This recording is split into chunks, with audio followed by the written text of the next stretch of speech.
Ladies and gentlemen, good Mesdames et afternoon. messieurs, bonjour à toutes et tous, ou bonsoir selon d'où vous êtes connectés. Merci d'avoir répondu à notre invitation et de nous rejoindre aujourd'hui en ligne à l'occasion de cette réunion importante. Nous avons près de 300 participants en ligne qui suivent cet événement en direct. Dans la première partie du programme d'aujourd'hui, ACPF présentera son nouveau rapport dont le titre est l'argument économique pour l'investissement dans les enfants en Afrique, investir dans notre avenir commun. ACPF est très fier de lancer ce rapport aujourd'hui qui se penche sur l'importance des investissements dans les enfants, mais selon une perspective économique. Le lancement du rapport sera suivi par un panel de haut niveau qui discutera des problématiques autour du thème du rapport. Dans la deuxième partie de notre programme, la lauréate du prix Guy Larissa sera annoncée. Mesdames et messieurs, nous avons un service d'interprétation simultanée français-anglais. Vous pouvez facilement accéder à ce service via notre portail. Et si vous rencontrez des difficultés techniques, s'il vous plaît, regardez à droite de la page l'adresse email qui vous est communiquée afin que notre équipe technique puisse vous aider.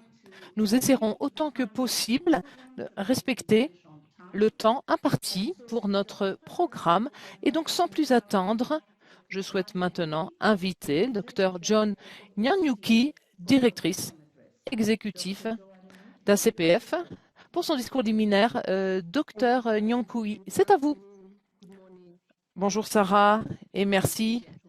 Chers participants, mesdames et messieurs, bienvenue à cette conférence en ligne. Nous nous pencherons sur les politiques économiques concernant les enfants et nous déploierons l'argument économique pour augmenter les investissements pour les enfants. Merci d'être présents parmi nous. Au cours de l'année dernière, l'ACPF a travaillé sur un programme pour but de contribuer à la formulation et à la mise en œuvre de politiques économiques qui sont adaptées aux enfants et répondent à leurs besoins ainsi qu'à leur bien-être. Dans ce programme, nous avons préparé un rapport qui sera aujourd'hui lancé, l'argument économique pour investir dans les enfants, investir dans notre avenir futur. Nous avons également développé un programme plus important qui courra au cours des 5 prochaines années. Le rapport que nous lançons aujourd'hui fait partie donc d'un programme plus large qui a pour but de promouvoir de meilleurs investissements pour les enfants en Afrique. Il marque le début d'une nouvelle aventure dans notre travail de plaidoyer et vient en complémentarité avec ce que nous faisons déjà en matière de plaidoyer politique ainsi que juridique et social. Nous annoncerons aujourd'hui la personne lauréate du prix Guy Larissa 2021. Le but de ce prix est la promotion de l'élimination de la violence à l'encontre des enfants, conformément au thème de l'année. Nous avons 2 heures devant nous, 2 heures à l'occasion desquelles vous entendrez des panélistes de haut niveau qui vous feront part de leur expérience de travail et vous parleront de ce qu'il en est de la réalisation des droits des enfants en lien avec les politiques économiques. Ils représenteront des organisations, des institutions et des réseaux d'Afrique et du monde entier. Ils partageront leurs réflexions selon une perspective mondiale et régionale sur ce thème très important qui nous concerne aujourd'hui à l'occasion de cet événement. Mesdames et messieurs, les politiques économiques ainsi que les stratégies ont très souvent malheureusement suivi une approche qui n'a pas pu atteindre les enfants.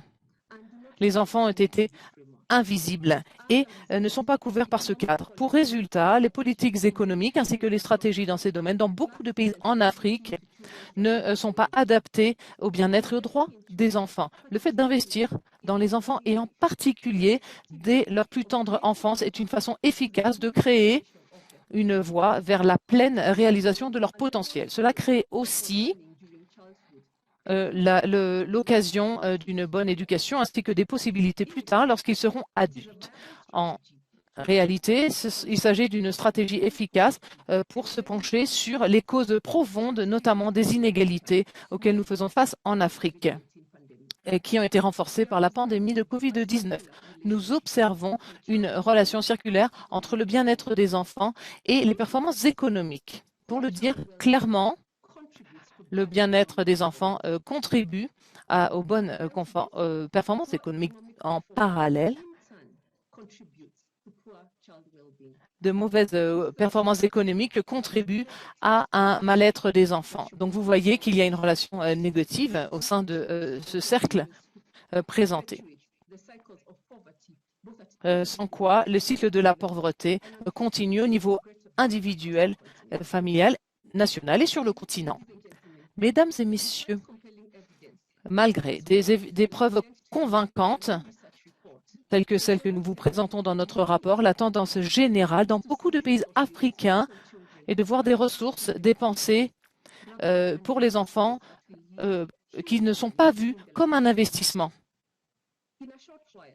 Pour très bientôt, nous entendrons un très rapide rapport des conclusions du rapport. Mais j'ai quelque chose à dire à propos de ce rapport, si vous voulez, pour vous dire un peu ce qu'il en est. Le rapport fournit des preuves très importantes concernant les avantages économiques si l'on investit dans les enfants dans le contexte africain. Il est basé sur les réalités de notre continent. Il fait ressortir très clairement ce qu'il en est et défend l'argument économique d'investissement dans les enfants et les impacts qu'ils ont à long terme sur la croissance économique et la réalisation des aspirations de l'Afrique en matière de programmes 2030 et 2063. Mesdames et messieurs, je ne veux pas avoir l'air alarmiste, mais nos recherches montrent également que l'Afrique risque de faire face à une crise de développement humain très important qui touchera le bien-être social et économique de nos individus sur le continent et démontrant ainsi un coût très élevé de l'inaction. Le rapport donc dit très clairement qu'il faut investir très massivement dans les enfants en Afrique pour satisfaire leurs besoins. Les recommandations de ce rapport, je suis sûre, seront importantes pour les responsables et les praticiens sur le continent africain en charge de la budgétisation, des financements notamment. Ce rapport sera une ressource et un outil important, notamment pour les comités parlementaires en charge dans ces domaines. L'Union africaine, les communautés économiques régionales, ainsi que les organisations de la société civile bénéficieront également de ces recommandations et de ces résultats clés. Je vous encourage toutes et tous à utiliser ces données probantes afin de mettre en place des actions transformatives qui aideront l'Afrique à tirer parti du dividende démographique de sa population. Ceci sera crucial afin d'accélérer le développement équitable et durable de notre continent. Mesdames et messieurs, ceci étant dit, j'ai le plaisir de vous annoncer la publication du rapport L'argument économique pour investir dans les enfants, investir dans notre avenir commun. Ce rapport est disponible sur notre site Internet ainsi que sur notre page Internet dédiée à cette occasion. Je vous invite à en faire un excellent usage. Merci pour votre attention. Merci beaucoup.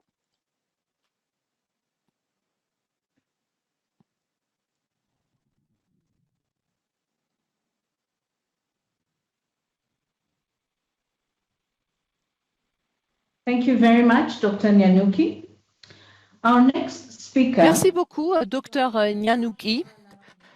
Intervenant suivant, Dr. Najat Mala Majid, représentative spéciale du secrétaire général sur la violence à l'encontre des enfants, malheureusement en raison d'autres obligations.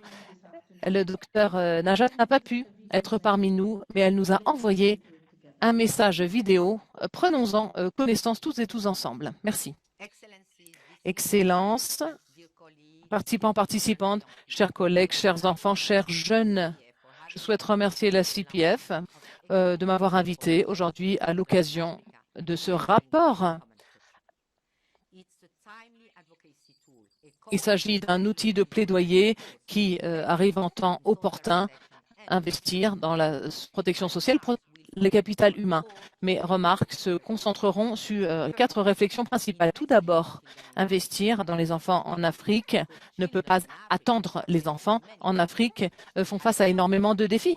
Comme vous le savez, avant la pandémie, les enfants dans notre région faisaient déjà face à énormément de défis qui ont un impact notamment sur leur bien-être et leur protection. La pandémie a augmenté la violence à l'encontre des enfants dans les communautés, à la maison, en ligne, ainsi que les violences basées sur le sexe. En plus, l'impact socio-économique augmente les risques de travail des enfants, trafic d'enfants, mariage précoce et le fait d'être recruté, notamment par des groupes armés. La pandémie a eu un impact très important sur la santé mondiale des enfants. La fermeture des enfants et l'enseignement à distance a causé des dommages importants en termes de parcours scolaire ainsi qu'en tant que progrès socio-émotionnel et a fait ressortir la fracture numérique. La pandémie a exacerbé les inégalités sociales, touchant en particulier les enfants les plus pauvres et vulnérables. Deuxièmement, le fait d'investir dans les enfants en Afrique ne peut pas attendre, car malgré de très importants efforts, il reste de nombreux défis. La pandémie a testé la capacité des États, des communautés, des familles afin de garantir l'éducation des enfants, leur protection, leur bien-être mondial et mental et bien-être social. Nous savons que beaucoup d'actions ont été menées par les États, mais beaucoup reste à faire en matière de mise en œuvre, de mise à l'échelle et de durabilité de ces actions afin qu'elles soient accessibles aux enfants les plus vulnérables. Conformément au tout dernier rapport de l'OIT, seuls 26,4% des enfants sont couverts par au moins un avantage, une prestation de sécurité sociale comparée à ce qu'il en est sur l'ensemble du continent africain. Troisièmement, investir dans les enfants en Afrique ne peut pas attendre, car les enfants et les jeunes représentent un capital humain très important. Il nous faut garder à l'esprit que les jeunes en Afrique sont la ressource du continent la plus importante, avec une croissance de leur population qui est très importante, qui devrait atteindre 830 millions de personnes d'ici 2050. Donc, vous voyez ce qu'il en est.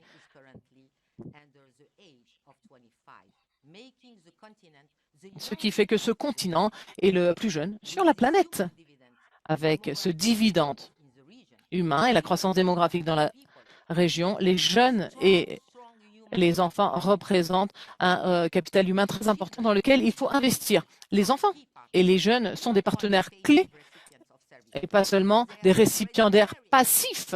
Ils sont déjà très actifs dans cette région, donc nous devons plus et plus encore les impliquer car ils font partie de la solution. Quatrièmement, investir dans les enfants est tout à fait clé pour une relance résiliente et durable ainsi qu'au-delà. Nous devons apprendre les leçons de la pandémie et de la crise humanitaire et nous devons regarder au-delà de la COVID-19 et être prêts pour toutes les crises et perturbations causées par les conflits, catastrophes naturelles et autres maladies qui pourraient intervenir.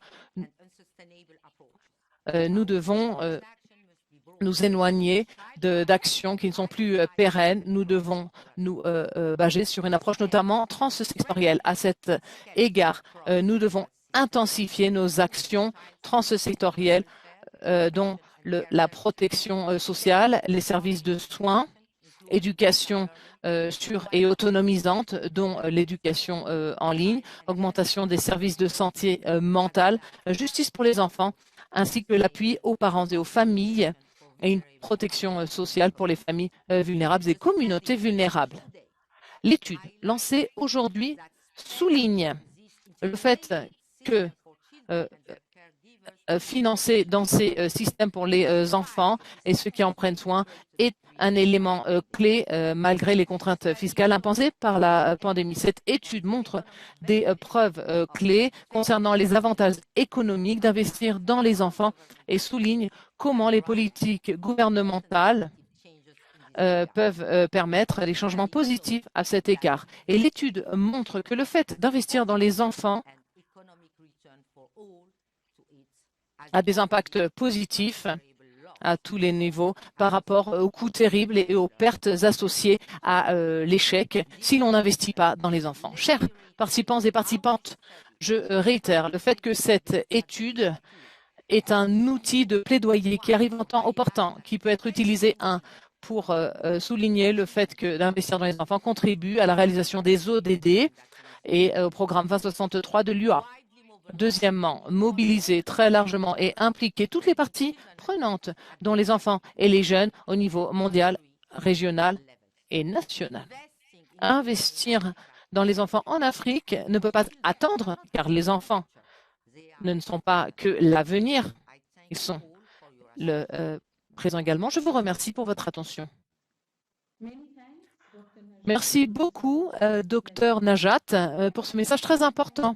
J'invite maintenant le Dr Addis Ilmer, économiste au sein de l'ACFS, pour son message qui ressort du rapport que nous lançons aujourd'hui. Dr Addis, c'est à vous. Merci beaucoup, Sarah. Éminents invités, chers participants, mesdames et messieurs, bonjour, bon après-midi, selon où vous vous trouvez aujourd'hui. Dans les minutes à venir, je vais donc vous parler de l'argument économique pour investir sur les enfants en Afrique. Diapo, s'il vous plaît.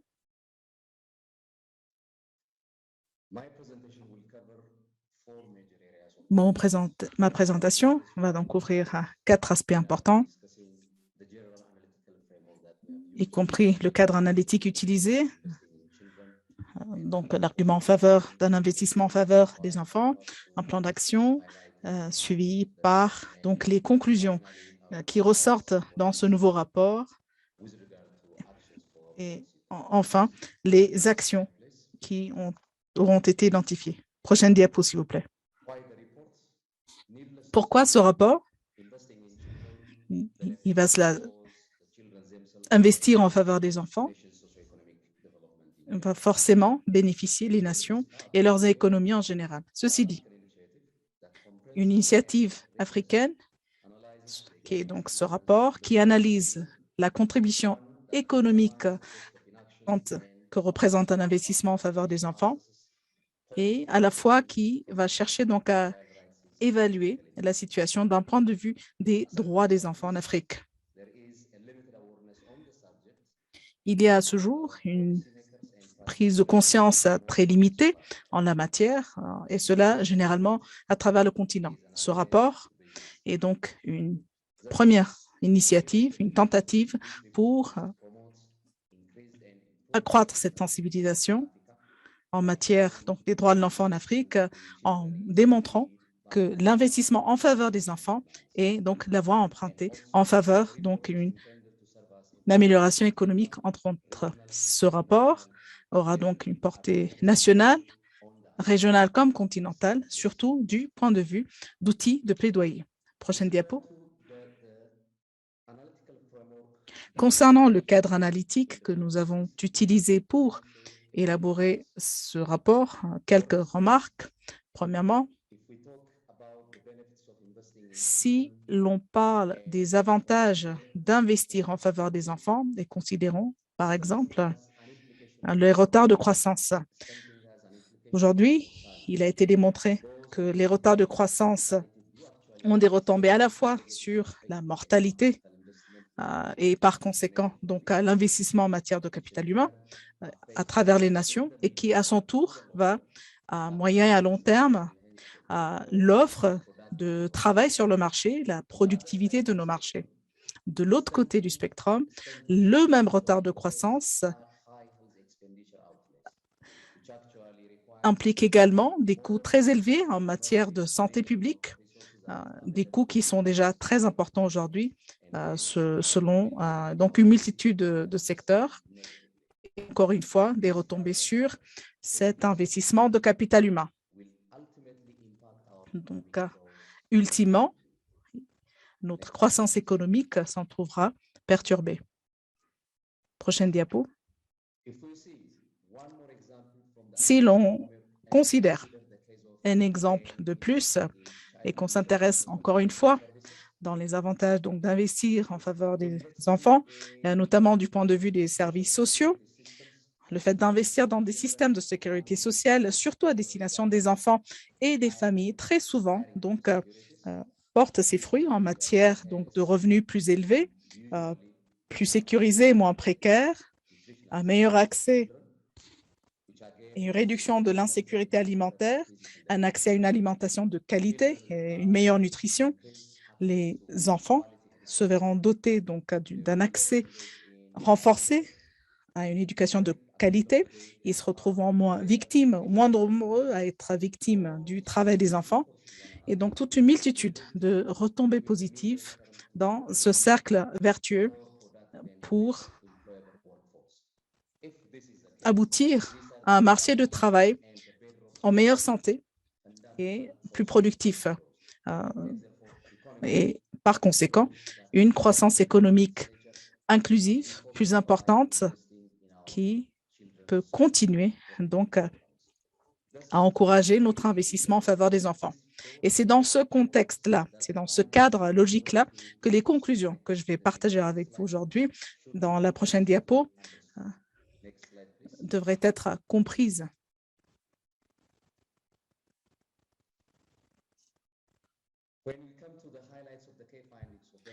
Donc, si l'on s'intéresse aux conclusions principales dans le rapport indique que l'investissement en faveur des enfants porte ses fruits, notamment en matière de croissance économique à travers la société. À titre d'exemple, la mortalité infantile et maternelle et les implications des fluctuations de ces deux facteurs dans une économie donnée, et cela s'appliquait à toutes les économies et tous les marchés africains. Un autre exemple, l'accroissement de l'accès aux vaccins dans les pays les plus pauvres du monde, aujourd'hui estimé à 6,2 milliards de dollars en termes de coûts de traitement. Encore une fois, dans ces pays les plus pauvres du monde, là où on peut trouver un grand nombre de pays africains, malheureusement. Prochaine diapo, s'il vous plaît. Le rapport indique également, toujours en faveur d'un investissement en faveur de la santé des enfants et les économies de dépenses en matière de santé publique faites. Par exemple, les 3 millions de décès d'enfants en dessous de l'âge de 3 ans, selon un rapport de l'OMS, uniquement sur 6 pays, va sans doute et de façon démontrée affecter les PIB de ces pays de façon très significative. Prenons le Nigeria, l'Angola, deuxième, l'Afrique du Sud et l'Éthiopie. La liste continue. Donc, si l'on se penche sur ces 5 ou 6 pays, les économies des plus importantes sur le continent, dont la majorité de la population est très jeune. Ainsi, le manquement à investir en faveur des enfants serait donc détrimental. Prochaine diapo, s'il vous plaît. Quant à la nutrition, investir en matière de nutrition des enfants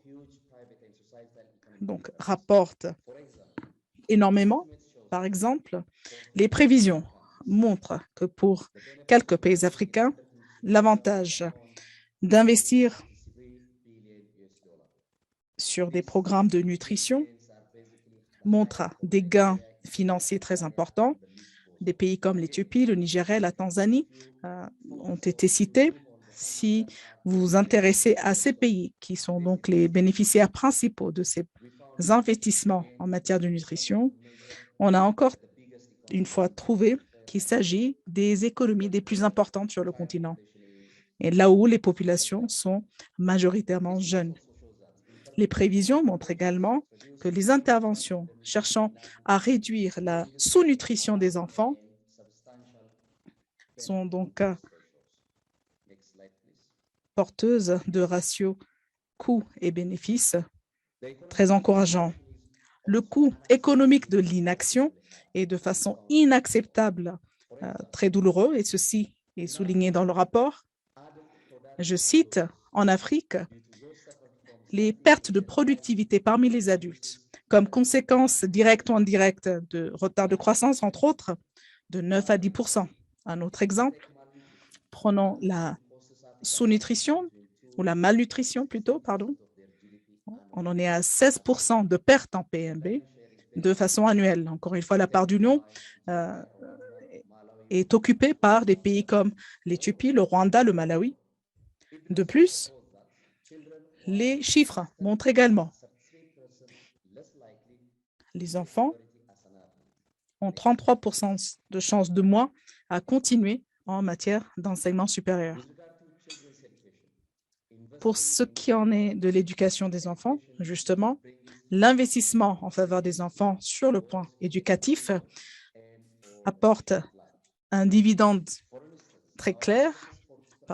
Notre analyse sur 33 pays africains pour lesquels des données comparatives sont disponibles ont montré nettement l'avantage d'investir en faveur des enfants pour ce qui est de leur éducation en comparaison avec d'autres types d'investissements.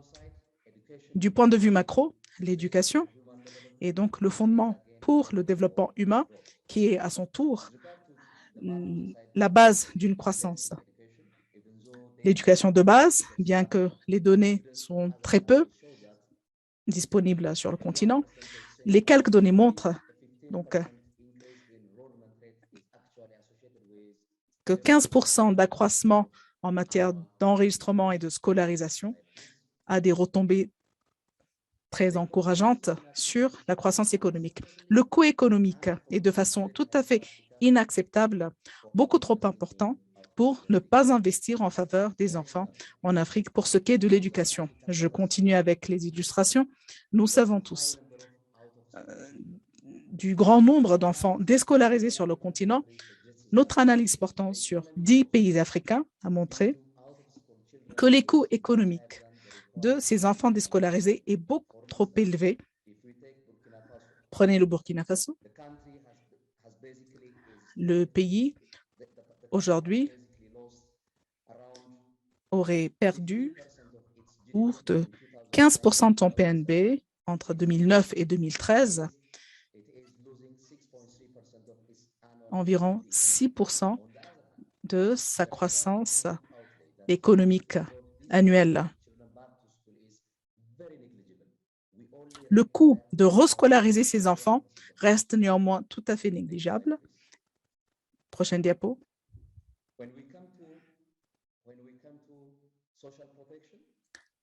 Pour ce qui est de la protection sociale, l'investissement en matière de protection sociale, des services sociaux, pour notamment interrompre le cycle intergénérationnel de pauvreté. Il faudrait, entre autres, qu'on puisse donc compter sur des ressources suffisantes, sauf qu'en Afrique, les investissements à destination de la protection sociale restent sous-financés et invisibles, et ceci renforce le paradoxe suivant, étant donné que la majorité de la population est très jeune sur le continent. Ainsi, l'investissement en matière de protection sociale a une corrélation très directe avec la croissance économique, avec des illustrations dans ce rapport citant plusieurs pays, dont l'Angola ou encore d'autres continents tels que le Brésil, le Chili. Un retour sur investissement donc très élevé, avec une probabilité très élevée parmi ces enfants, pour tous ces enfants qui sont à risque donc de malnutrition, de sous-nutrition, de risque de se retrouver dans des situations de travail des enfants. Donc, la productivité future de ces enfants, de cette génération, est remise en cause de façon démontrée par des chiffres. Prochaine diapo, s'il vous plaît.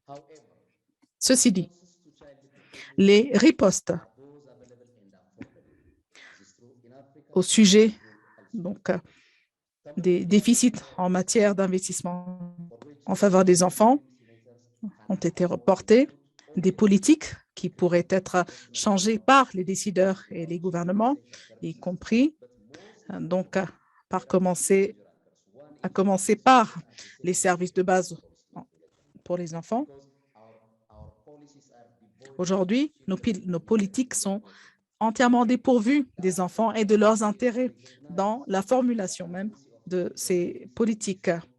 Il faudrait que la voix des enfants puisse être prise en compte et surtout, étant donné que l'investissement nécessaire exige un partenariat public-privé, par conséquent, ce que ce rapport dit haut et fort, ultimement, c'est que si notre engagement y est et que notre volonté y est en faveur d'un développement inclusif sur notre continent, on ne peut se passer d'investir, et cela immédiatement en faveur des enfants du continent, à défaut de nous retrouver d'un manquement de l'éthos philosophique et de passer à côté d'une croissance économique, socio-économique peu durable. Merci. Donc, ceci étant dit, je conclus ma présentation et invite vous toutes et tous, chers participants, à le consulter en ligne et à participer au débat et à vous engager dans le travail de plaidoyer. Je vous remercie sincèrement toutes et tous. À vous, Madame la Présidente.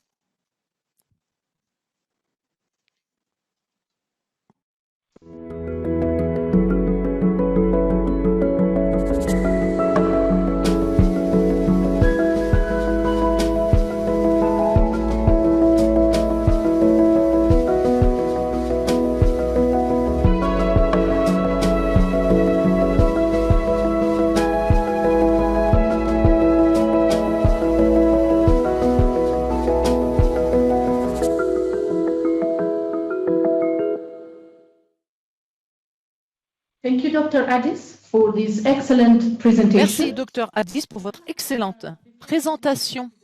Avant de passer à la session suivante, Dr.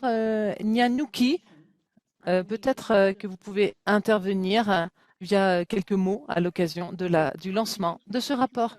Joanne, oui, merci Sarah de me donner la possibilité de parler à nouveau.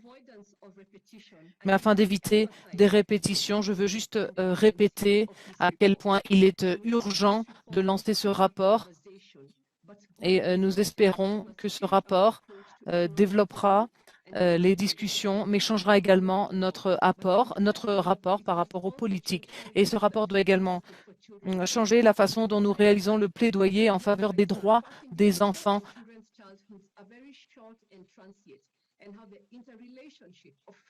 Démontrer également le lien entre les financements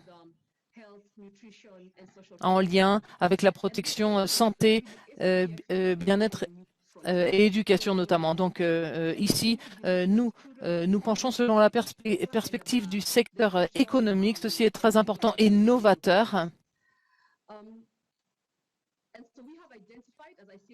Donc, comme je l'ai dit, nous avons identifié précédemment les politiques économiques et pour les enfants comme étant une composante très importante de notre travail au cours des prochaines années, notamment notre document de travail pour les 5 prochaines années qui ira jusqu'en 2026, qui sera lancé en janvier 2022, se penchera sur les politiques économiques comme étant très important dans le cadre de notre travail de plaidoyer. Donc, ce rapport a pour but de démarrer la conversation dans ce domaine et que chacun en discute, les parties prenantes, que tout le monde s'en saisisse.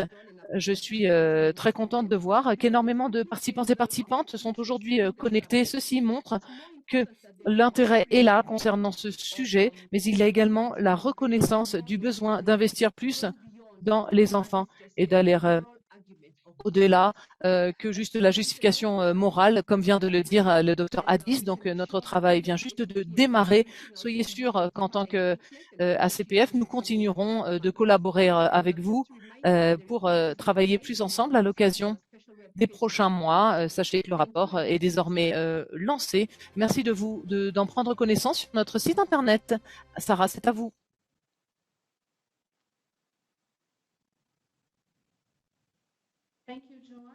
Merci, Joanne.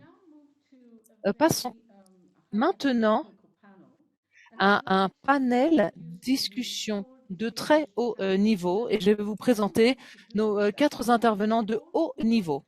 Je vais présenter les 4 afin qu'il n'y ait pas ensuite d'interruption plus tard entre leurs présentations. Premier intervenant, Madame Amanda Devercelli.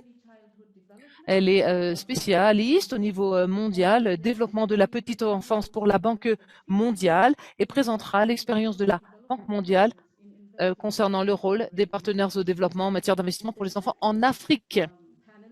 Deuxième intervenant, une intervenante, Madame Yolande Wright, qui travaille pour Save the Children International, directrice pauvreté infantile, climat et urbanisation. Elle nous présentera la perspective mondiale concernant la pauvreté infantile et les politiques économiques.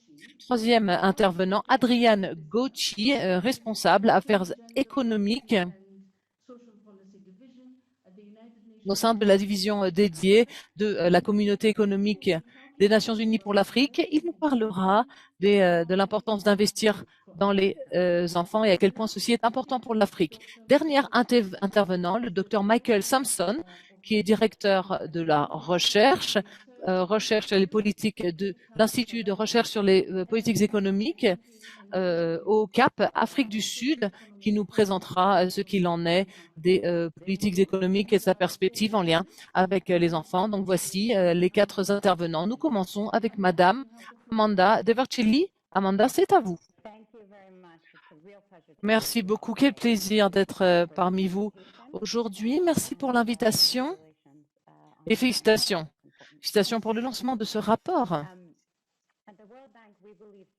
Au sein de la Banque mondiale, nous pensons qu'il est en effet très important de développer dans la petite enfance, et ceci est la fondation. Donc nous avons lancé un projet en 2018. Il s'agit d'un effort mondial pour lancer de meilleurs investissements. En ce sens, nous avons lancé l'indice de capital humain qui mesure la façon dont les pays investissent dans leur population et quelles sont les performances. Ceci mesure également le capital humain qui sera celui de l'enfant lorsqu'il aura atteint ses 18 ans et ce qu'il en sera de la productivité de la génération future. Nous avons décidé de lancer ce travail car nous savons à quel point le capital humain et tous ces éléments sont essentiels, notamment pour la croissance durable et la réduction de la pauvreté. Un capital humain important dans les pays est associé à de meilleures performances des sociétés qui rencontrent un meilleur succès. Et tout ceci commence par des investissements dans la tendre enfance. Donc, Yilmer a déjà présenté certaines des conclusions.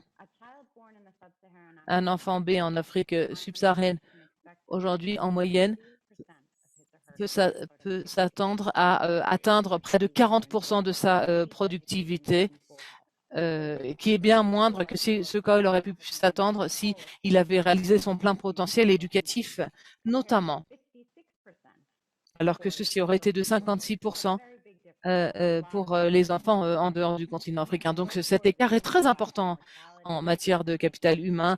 Nous parlons notamment dans la région de taux élevés de retard de croissance et de retard d'apprentissage. Et tous ces éléments ont un impact très important sur la productivité. Donc notamment, il y a récemment eu des gains atteints. Donc la tendance est la bonne, mais cela ne va pas assez vite. Donc, au sein de notre projet, nous travaillons avec plus de 80 projets afin que tous les enfants puissent atteindre leur plein potentiel. Nous savons que les premières années de l'enfance sont un fait crucial. Et on sait ce qu'il en est à cet âge-là, à cette étape du développement des capacités cérébrales et du cerveau. Donc, nous sommes pleinement engagés à travailler avec les pays sur le continent afin d'investir au mieux dans le développement des enfants. Et malgré les très nombreux défis, une des opportunités qui existent dans ce domaine et qu'avec l'accès aux services et par exemple l'éducation de la petite enfance, beaucoup de pays ont la possibilité aujourd'hui d'investir afin de construire de meilleurs systèmes et d'intensifier des investissements de qualité dès le démarrage, plutôt que de devoir ajuster leur système plus tard. Nous savons également que la pandémie de COVID-19 a affecté de façon disproportionnée les jeunes enfants et leurs familles. Nous savons que les enfants ont fait face à des défis très importants, dont notamment l'accès limité à l'apprentissage, à leur plus jeune âge, notamment, ainsi que des violences domestiques et des problèmes de malnutrition. Donc, nous devons garantir maintenant que les investissements dans les enfants soient solides et durables et que nous continuons à assurer le plaidoyer dans ce domaine et dans le contexte de la relance post-COVID-19. Je souhaite conclure en donnant quelques exemples de notre travail en partenariat avec les pays dans la région et dont nous sommes très fiers. Premier projet, il s'agit d'un projet de 75 millions de dollars qui est multisectoriel et atteindra 2,5 millions d'enfants et leurs parents via une amélioration de la nutrition basée à base communautaire. Ceci permettra l'inscription à l'école, notamment en maternelle, de plus de centaines de milliers d'enfants et améliorera les chiffres tels qu'ils sont au début du projet. Aujourd'hui, nous sommes à 46% d'inscription des enfants à l'école. Ce projet est très intéressant car il est pleinement multisectoriel. Nous travaillons avec différents ministères pour trouver des solutions intégrées, travailler avec les communautés, les gouvernements locaux et nationaux pour le développement de la petite enfance. Un autre projet au Libéria que je souhaite souligner, il s'agit d'une approche innovante. Il s'agit d'un programme de formation et d'emploi pour les femmes notamment et inclut le développement de la petite enfance sous forme de formation à ce domaine, donc former les jeunes femmes à être donc éducatrices, petites enfants, à travailler dans le domaine social en lien avec les enfants. Donc, cette formation a deux facettes et nous avons d'excellents retours sur ce projet. Plus de 90% d'inscription de satisfaction, 90% d'emploi, augmentation de l'autonomisation des femmes, réduction de la violence domestique aussi. Et maintenant, la prochaine génération maintenant connaît mieux ce qu'il en est dans le domaine du développement de la petite enfance. Au Cameroun, Niger et Éthiopie, c'est que dans beaucoup d'autres pays, nous travaillons avec les gouvernements afin d'augmenter les connaissances, notamment en termes de langage et de linguistique, ainsi que de langue locale. Ceci est très important en matière de communication, donc au sein des foyers avec les parents et les enfants. Et enfin, dans très nombreux de pays, dont Madagascar, le Kenya et Rwanda, nous travaillons avec des partenaires et les gouvernements sur des programmes qui ciblent des familles en particulier, afin que les familles investissent plus dans le développement des enfants. Donc, voici juste quelques exemples que je voulais souligner. Je vous remercie beaucoup pour l'invitation. Félicitations encore pour le lancement de ce rapport et j'ai hâte de suivre la suite de cette session. Merci beaucoup. Thank you. So I think I should go ahead next. Merci, je devrais continuer directement. Je m'appelle Yolanda, je travaille auprès de Save the Children. J'aimerais avant tout remercier CPF de l'invitation. Merci de m'avoir convié. Il s'agit d'un sujet qui me tient à cœur. Et comme vous le savez, Save the Children est une organisation qui œuvre pour les enfants. Félicitations pour ce rapport. Merci pour les messages très pertinents qui ont été communiqués par les docteurs Ymer ainsi que le docteur Nyanyuki en tout début. Je vais donc me concentrer sur la question de la pauvreté des enfants et citer quelques-unes des leçons que nous avons pu retenir au cours de nos travaux en tant que Save the Children, surtout que ce rapport met en exergue de façon très habile ces problématiques. Comme cela a été déjà indiqué, il s'agit là d'un des plus grands défis en tant que communauté mondiale aujourd'hui, ayant trait donc aux problématiques des enfants. Les droits des enfants aujourd'hui ont été très peu respectés, et cela de multiples façons à travers le monde. Et il s'agit donc d'un échec que l'on constate, un échec à protéger ces droits de l'enfant, et le fait de faire perdurer la pauvreté des enfants constitue donc un échec, y compris dans leur vie d'adulte. Donc, en matière de protection sociale universelle, notamment pour essayer de débloquer l'accès à tous ces services importants tels que l'éducation ou encore un soutien à la petite enfance, à la santé, et j'en passe. Je commencerai par dire le suivant. Nous sommes confrontés aujourd'hui à une époque très compliquée, donc la crise Covid avec ses retombées négatives économiques. Il y a eu donc un impact multiple, choquant sur le bien-être des enfants, et cela à travers le monde. Nous restons donc choqués par l'impact de cette pandémie sur les enfants, y compris donc la fermeture des écoles ou encore la perte des filets de sécurité, un bouleversement des environnements d'apprentissage, le bouleversement des familles, de la vie des ménages, l'accroissement donc des violences au sein des familles et des violences diverses. L'UNICEF considère qu'au-delà de 142 millions d'enfants resteraient en situation de pauvreté suite à cette pandémie COVID-19. Donc, plus que tout aujourd'hui, nous sommes dans une décennie. Tous les gains pour lesquels nous avions tellement œuvré risquent d'être perdus si nous ne ouvrons pas à nouveau à défendre les droits des enfants. Donc, j'aimerais également parler de changement climatique. Je reviens à peine de la COP26. La crise climatique va sans doute également contribuer en matière de choc supplémentaire dans la société. Et il faudrait qu'on parle aussi du fait comment ces chocs-là donc affectent de façon tout à fait peu proportionnelle les populations vulnérables et les enfants. Donc, il faudrait qu'on pense à des systèmes et des services qui sont résilients, tournés vers l'avenir et qui aident les familles à pouvoir contrer les chocs multiples.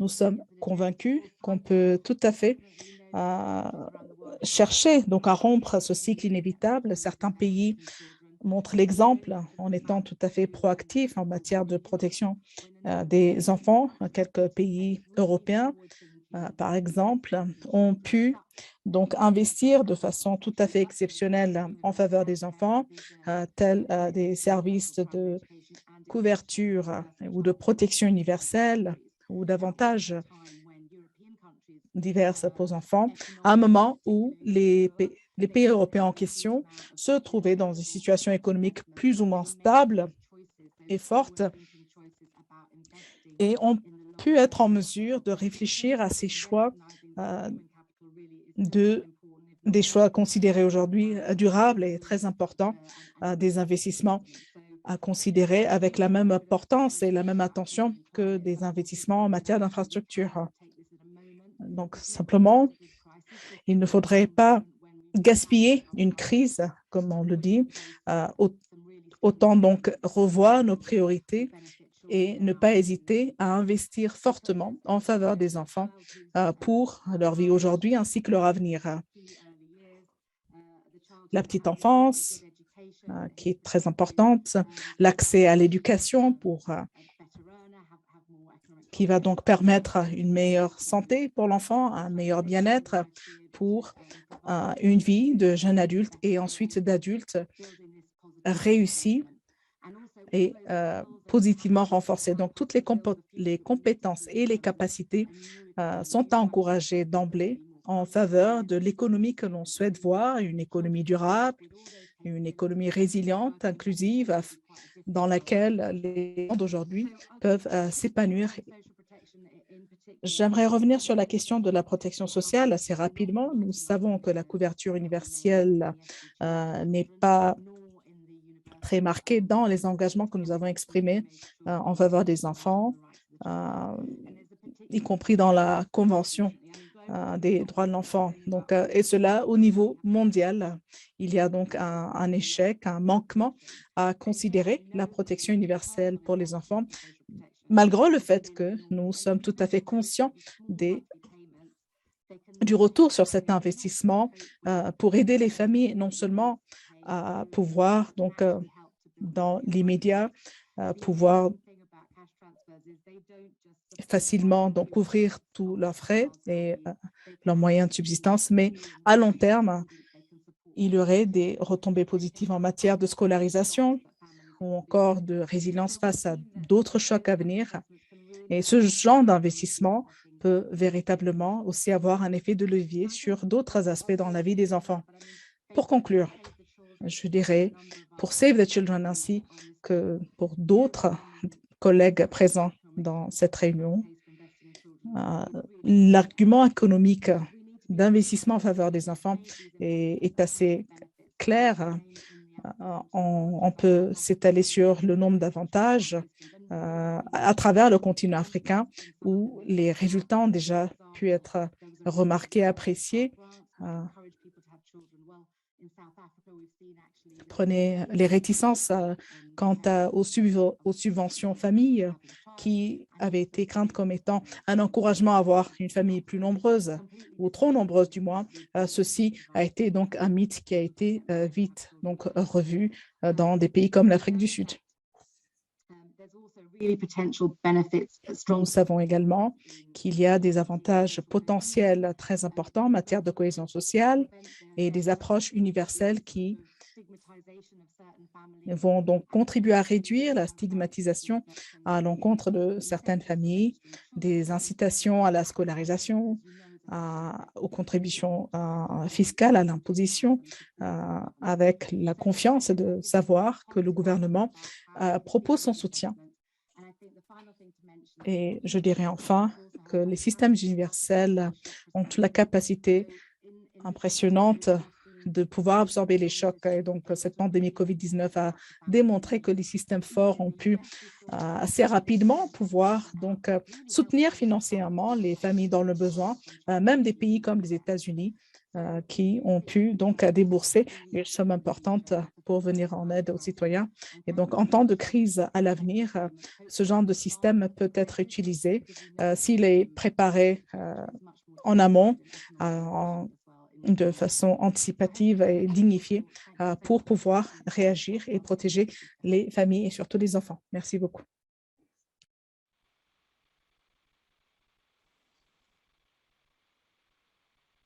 The name is Adrian Gauci. Good Bonjour, afternoon. je suis Adrienne Gauci. Bonjour à toutes et tous.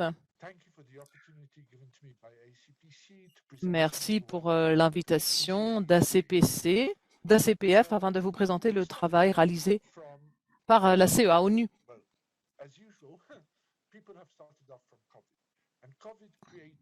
Donc la COVID a créé un certain nombre d'aspects, mais en particulier a exposé des vulnérabilités préexistantes. Donc nous partons de là. Les vulnérabilités préexistantes, notamment dans la santé, sont d'un type particulier. Nous avons pensé que ceci pourrait être utile et notamment qu'il faudrait se concentrer dessus. Ainsi donc, ceci a été fait en collaboration avec la London School of Economics. L'idée a été d'aller au-delà des trois grandes maladies tueuses, n'est-ce pas? Et si l'on se penche sur d'autres maladies infectieuses qui ont des taux de mortalité importants ainsi que de morbidité, l'idée a donc été, diapositive suivante. Merci. Donc, ce que nous avons fait, que nous nous sommes penchés sur la littérature au cours des 20 dernières années Et nous sommes concentrés sur les maladies à diarrhée et infections respiratoires. Nous sommes concentrés sur 6 pays. Nous sommes penchés sur ceci a été fait car notre idée, restez bien concentrés. Notre interaction est avec le ministère des Finances.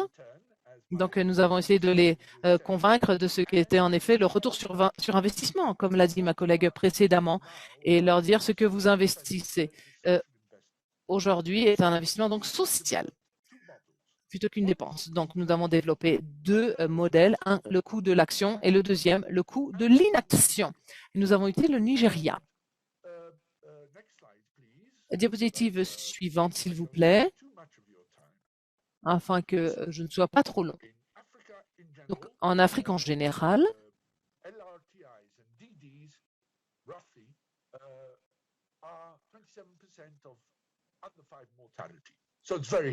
ces maladies représentent un taux important d'enfants de moins de 5 ans. Donc, pourquoi le Nigeria?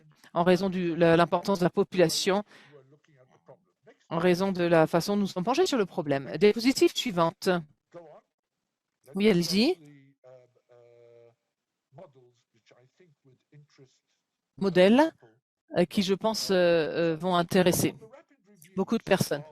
Donc, d'après ce que nous avons pu voir après sur 20 ans de littérature, et c'est très intéressant, ce qui est donc le plus rentable pour ces maladies sont le vaccin contre le rotavirus et le vaccin contre le pneumocoque. Donc, même pour les maladies infectieuses où le vaccin a montré avoir un effet le plus important, étant donné que cela ne crée pas le même type de dommage créé par la COVID, n'est pas utilisé par les systèmes de santé au sein des pays africains. Deuxièmement, et cette idée est très intéressante, deuxièmement, l'analyse des coûts selon une perspective sociétale est très rare.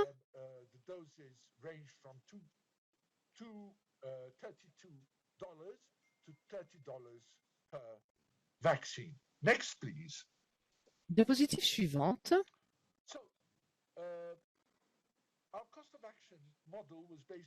Donc, notre modèle sur le coût d'action, voici tel qu'il est. Donc, sur une période qui va jusqu'à 2030, nous sommes dit, si nous continuons comme de coutume, mais sur une période de 9 ans, voici comment les choses vont évoluer. Le scénario modéré de 50%, et l'autre scénario est de 90% qui essaye d'atteindre la couverture maladie universelle. Ce que nous avons utilisé pour donc ce modèle de coût de l'action était un modèle de santé conçu pour cela et qui s'est avéré très utile. Diapositive suivante. L'innovation que nous avons essayé d'introduire a été justement celle du coût de l'inaction. Qu'est-ce que cela coûte pour les personnes de soigner les enfants qui sont malades de ces 2 maladies. Nous ne parlons que de ces 2 maladies pour l'instant et au Nigeria toujours.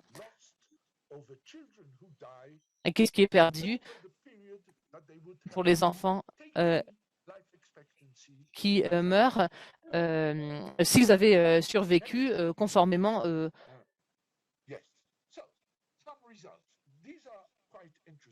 au taux de mortalité actuel. Donc, regardez les résultats, ils sont intéressants. Donc, cible nationale.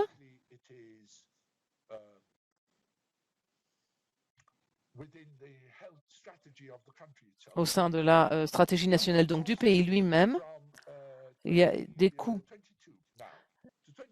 qui vont de 2022 à 2023, il sera plusieurs milliards. Le coût de santé par rapport au PIB va augmenter de façon très faible. Donc, ce n'est pas grand-chose. Alors qu'en termes d'avantages, ils sont de 3,3%. Vous voyez comment cela change et le rapport coût-avantage, incluant la mortalité qui a été évité est de près de 10 fois plus que ce que vous aurez investi. Donc, ceci pour les maladies à diarrhée. Pour l'autre maladie, nous avons le même type de résultats, mais qui sont un peu plus inférieurs, car les traitements contre cette maladie sont un peu plus coûteux.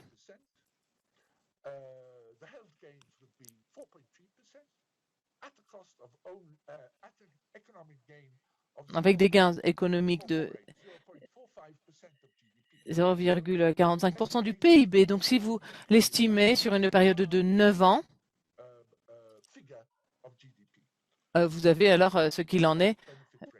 Vous avez un ratio qui est 8 fois plus important que vos bénéfices sont 8 fois plus importants que ce que vous auriez investi. Et ceci, si ces modèles sont mis en œuvre.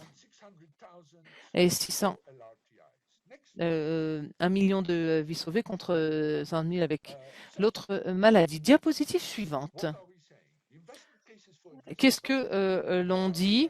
Donc, investissement dans ces deux maladies, nous voyons que la justification est très solide. Le coût de l'inaction est bien plus important que le coût de l'action. C'est un aspect très important à présenter notamment au ministère des Finances.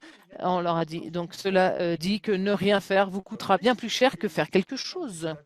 Donc, c'est quelque chose sur lequel nous ferons très puissamment le plaidoyer. Les gains économiques au cours des prochaines décennies, car le décès des enfants de moins de 5 ans aura été évité. Sur la période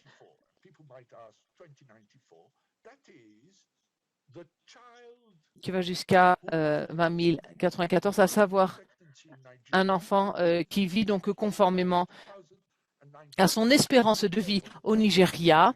Et donc, pour l'analyse coût-avantage, comme nous l'avons vu précédemment, il s'agira de 10 fois plus. L'avantage sera 10 fois plus important pour les maladies à diarrhée. Donc, ici, et c'est bientôt la fin. Et pardon, chers collègues, je suis dans une autre réunion. Donc, pardon, je suis sur les deux. J'aurais adoré entendre toutes les présentations. Mais je resterai en contact avec vous et surtout m'assurerai d'obtenir toutes vos présentations. Donc, l'idée est que nous avons un argument économique à présenter afin d'investir dans les enfants et en particulier sur ces deux maladies sur lesquelles nous sommes concentrés.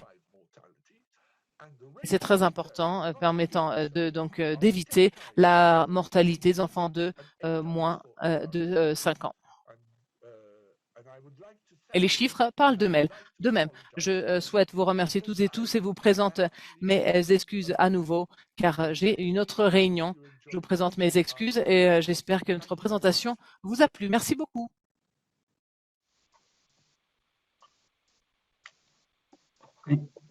I will continue. Je vais donc reprendre.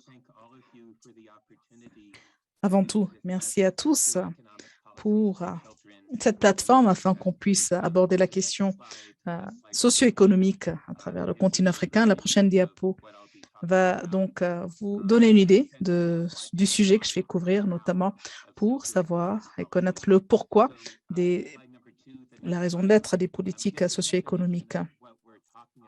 Premièrement, une définition de ce dont on parle ici, l'initiative du gouvernement interne, l'initiative intégrée qui propose des politiques sociales vitales qui ont été évoquées par le Dr Addis ainsi que par les autres conférenciers, intégrées, dit, de telle façon à ce qu'on puisse donc accompagner les besoins en matière de nutrition et d'autres besoins essentiels.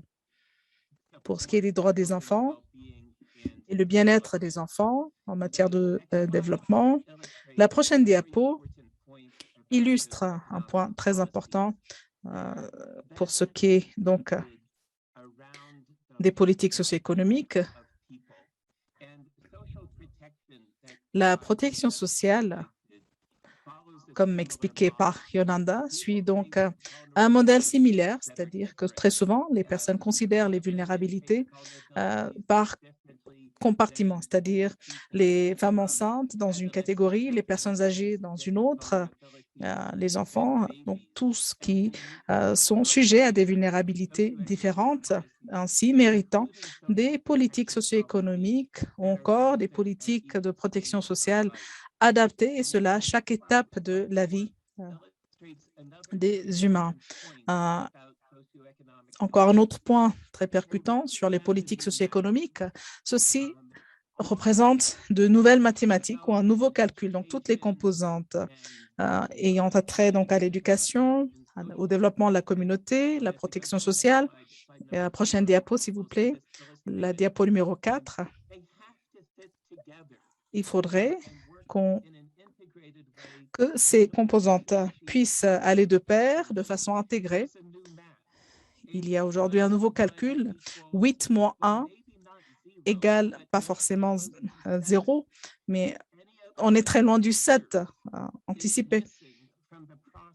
Il y a donc des éléments manquants dans ce processus, un élément qui est lié donc à la protection des enfants et à leur prospérité future. Ensemble, comme on peut le constater sur la diapo suivante, s'il vous plaît, la numéro 5. Donc, les politiques socio-économiques en faveur des enfants pourraient contribuer donc à un grand nombre des ODD. Sans avoir le temps d'approfondir toutes les mesures, j'aimerais surtout parler du deuxième point dans mon aperçu général. Donc, pourquoi est-ce que les politiques socio-économiques sont importantes? Premièrement, pour référence, tel qu'évoqué par la directrice exécutive d'ACPF sur le dividende démographique, cette diapo nous illustre le ratio ou l'analyse de dépendance dans des pays et des régions à travers le monde, cartographiés sur plusieurs décennies et à des degrés variants. Donc, des dividendes démographiques est une analyse portant sur donc, le marché du travail. Observez donc la courbe verte à gauche. Donc, le taux de dépendance du Japon autour des années 60 coïncide avec une croissance économique des plus rapides dans l'histoire des croissances économiques étudiées. Quelques décennies plus tard, ce même taux de dépendance en Chine et les pays dits tigres en Asie du Sud-Est, il y a eu donc des chiffres encore très avant-garde pour cette période-là. Aujourd'hui, le progrès est moins rapide. Ce qui est intéressant à retenir, c'est quand ce dividende démographique donc réduit au Japon, par exemple, il y a eu une stagnation de l'économie dans les années 70 et 80, contrairement à d'autres pays en Asie où il y a eu donc une croissance ralentie, surtout pour la classe moyenne. Donc, en Afrique, ce scénario est encore assez loin, mais gardez en tête que cette fenêtre-là va forcément éventuellement se fermer. Si on a de moins en moins de travailleurs, et la seule solution que l'on connaisse serait donc de permettre à la productivité du travail qu'elle croisse plus vite que ce taux de dépendance. Et voilà pourquoi ce rapport de la CPF est percutant. Investir en faveur des enfants produit ou amène donc des avantages économiques à long terme et intergénérationnel, et ce qui m'amène donc au deuxième volet de ma présentation, qui se base sur la recherche médicale. Un mandat de la Banque mondiale, on a parlé tout à l'heure. La recherche médicale montre que les politiques socio-économiques en faveur des enfants, et surtout au stade de la petite enfance, aura montré les retours les plus importants en matière de croissance économique.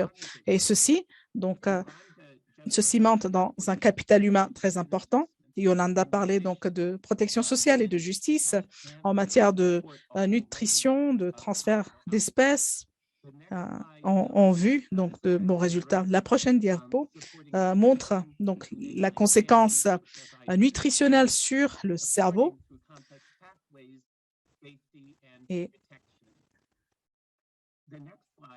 et faisant l'argument donc pour des systèmes de protection complexes. La prochaine diapo montre donc les résultats escomptés principaux de ces mêmes politiques socio-économiques. Notamment, il est question de capital cognitif. Je ne parle pas uniquement d'intelligence des enfants, mais encore plus loin, donc des compétences socio-émotionnelles, la créativité, la capacité à travailler en collaboration. Il y a 50 ou 60 ans, les pays pourraient s'enrichir en changeant donc leur source principale de main-d'œuvre de l'agricole vers l'industriel. Aujourd'hui, dans un contexte de changement climatique, l'Afrique ne va pas emprunter ce même chemin. Aujourd'hui, quelqu'un qui interrompt donc ses études universitaires, qui va devenir entrepreneur, créer une start-up, peut envisager et rêver donc de devenir milliardaire. Mais aujourd'hui, la source des richesses des nations, des richesses économiques des nations, compte sur le capital cognitif. Il n'y a pas d'arbitration à ce sujet. Il faudrait donc surtout pouvoir compter sur des politiques socio-économiques qui sont aussi derrière tout un système qui va permettre aussi aux familles de pouvoir encourager un tel enfant à devenir cet adulte qui va donc s'adapter dans l'économie de demain. Donc aujourd'hui, à travers donc la vie d'un enfant, pour chercher donc à générer et pouvoir anticiper un retour sur investissement des plus importants. Et la prochaine diapo ici nous montre le résultat d'une analyse ou d'une évaluation d'impact à l'investissement en faveur des enfants, qui est donc l'ingrédient principal pour donc, tous les retours escomptés dans l'économie. Donc, cette valeur manquante tout à l'heure répond à la question de savoir comment, j'y répondrai tout à l'heure. Cette diapo ici illustre comment des secteurs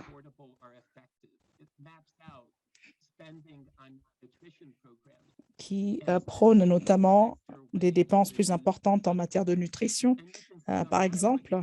Et vous constaterez que quelle que soit votre dépense, vous n'allez jamais vous retrouver avec un chiffre, un bilan neutre, zéro. Donc, en regroupant ces politiques, en regroupant aussi les secteurs et les domaines d'intervention, donc la santé, l'éducation, la protection sociale et d'autres, cette courbe des dépenses peut tout à fait donc baisser éventuellement. La diapo 15 montre donc des preuves empiriques d'une étude ressortant d'un travail de collaboration avec UNICEF dans un contexte qui est celui de l'Éthiopie, des approches transsectorielles qui comprennent donc la nutrition, la santé, l'éducation et autres. Vous constaterez que l'impact des dépenses en matière de santé pour améliorer la nutrition et dans ces districts de synergie basse, en comparaison avec ces districts dits de haute synergie, donc montrer des résultats tout à fait opposés. Donc, il faudrait compter, d'après cette étude, sur des programmes donc, tout à fait détaillés et avec une très grande ampleur. Donc, ces politiques socio-économiques en faveur des enfants portent leurs fruits, contribuent au bien-être des enfants et contribuent à des résultats très variés et très durables en matière de développement. Donc, les systèmes universels sont les plus réussis. Et deuxièmement, ces investissements en faveur des enfants cherchent donc à assurer une croissance économique équitable, durable. Il s'agit des meilleurs investissements dans la prospérité future de l'Afrique. Avec 10 minutes de plus, j'aurai encore une panoplie d'exemples à vous citer en matière de politique socio-économique, dont une que je vais néanmoins citer. Ces politiques socio-économiques doivent être intégrées Autrement dit, un déficit en santé, en sanitation, eau et assainissement, en nutrition, peuvent compromettre de façon très dangereuse tout système et éventuellement vont nous faire porter le coût très important de l'inaction. Je vous remercie. Thank you very much to our panelists. Merci beaucoup à nos intervenants. Merci beaucoup pour vos excellentes présentations. Malheureusement, aujourd'hui, nous n'avons pas une de session questions-réponses, mais nous promettons aux participants que vous pourrez consulter toutes ces sessions et documents en ligne sur notre site Internet et nous vous tiendrons au courant de toutes ces ressources. Et cela fait beaucoup à présenter en 1 heure seulement, et donc je pense que tous ces documents et ressources vous intéresseront beaucoup. Merci encore à tous les intervenants pour votre présence et présentation aujourd'hui.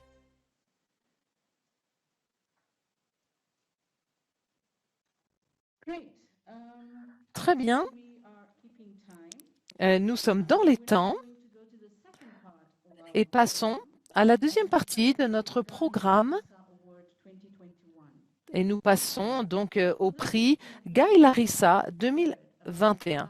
Ceux qui ne savent pas de quoi il s'agit d'une initiative d'ACPF qui a démarré en 2005. Il s'agit d'un prix qui souligne et félicite, récompense des initiatives exemplaires afin de faire respecter les droits des enfants en Afrique. Chaque prix est dédié à un team spécial. Depuis 2005 à 2014, nous avons eu 5 différents prix attribués à différentes organisations. 2005, 2007, 2012, 2010, 12 et 14.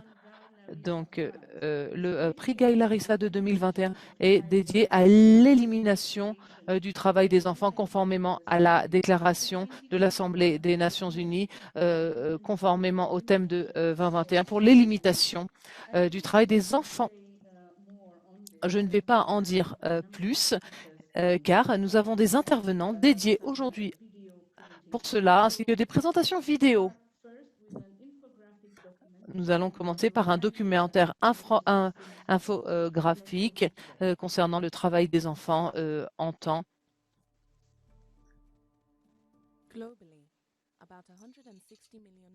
Au niveau mondial, de très nombreux enfants sont engagés dans le travail des enfants. Près de 50% de ces enfants sont situés en Afrique. Les plus touchés ont entre 5 et 11 ans. La plupart du temps dans les zones rurales et dans le domaine agricole. Au Maroc, il est estimé que 50 000 enfants travaillent en tant que travailleurs domestiques dans les foyers. Au Mali, entre 10 000 et 50 000 enfants travaillent sur des plantations. En Côte d'Ivoire, beaucoup d'entre eux sont victimes de traite des enfants. En Tanzanie, près de 4 600 enfants travaillent dans les mines. Des enfants aussi jeunes que 8 ans travaillent sous terre près de 8 heures par jour. Si nous ne faisons rien, 8,9 millions de plus d'enfants sont susceptibles d'être engagés dans le travail des enfants d'ici la fin de 2022. Chaque jour, un enfant souffre. Chaque jour, nous pouvons agir. Il est temps d'agir maintenant. ACPF a été établi avec l'idée de mettre en avant dans le programme public les enfants. Ceci est fondamental pour la réalisation de leurs droits et leur bien-être. ACPF a fourni des perspectives très importantes concernant notamment le travail des enfants et son effet sur leur bien-être.